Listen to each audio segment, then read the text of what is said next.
Margaret Murphy O'Mahony. Minister, while homeless figures in Cork South West are not officially very high, this is mainly due to the fact that in many cases you have 2, 3 and sometimes 4 generations living in the same house rather than one of the generations moving onto the street. So it's a bit of a cover-up figure, and even at that the homeless figures in West Cork are definitely on the rise. I'd like to thank Deputy Healy for bringing this bill before us tonight, and I've no doubt, Deputy, that it came from a very good place, but unfortunately I do not back you in this. I and my party do not agree with this bill. As you know, Minister, placing a moratorium on rents or mortgages or any other housing arrangement is a short-term solution with no term answers or resolutions. It's essentially another ill-thought-out plan which follows on from many of your own plans, Minister, plans that have come here before us in the past, and it is simply, like many of your plans, kicking the can down the road. The measures outlined in this bill, unfortunately, will not house the young woman that my office is currently dealing with, a young woman who is currently living on her own behind one of the public toilets in a West Cork town.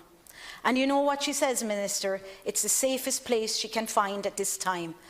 Isn't that some reflection on our country in this day and age? It's nothing short of shameful. These measures, unfortunately, will not reassure the family who have contacted me on numerous occasions, distraught because they have fallen on hard times.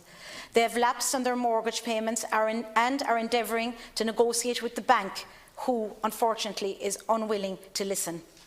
And unfortunately, it certainly will not help the numerous families who have already presented me with eviction notices issued to them, providing them with a certain amount of time to vacate the property that they call home. The Fianna Fáil approach focuses on increased social housing funding, new affordable housing schemes and measures that landlords can remain in the market. The Confidence and Supply Agreement has allowed us to negotiate a 25% increase in the overall capital budget.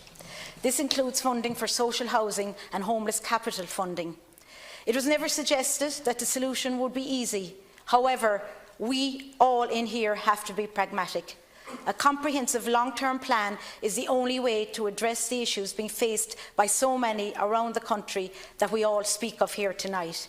Stopgap solutions are part of the reason we find ourselves in the housing emergency. It is time for serious actions. And now that I have you here, Minister, I know you're a busy man, so you may not be able to meet me some other time, but I just would like to say, the key accountability test will be delivery.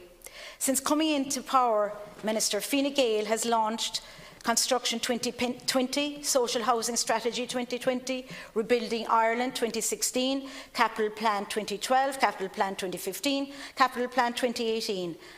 Minister, this excludes the many relaunches we've had as well. In fact, we have had more launches than local authority homes built. Housing cannot be used as a grandstanding exercise. Motions and announcements that never come to fruition should not take the place of serious policies and investment that is needed to get the grips with the crisis. Thank you, Minister.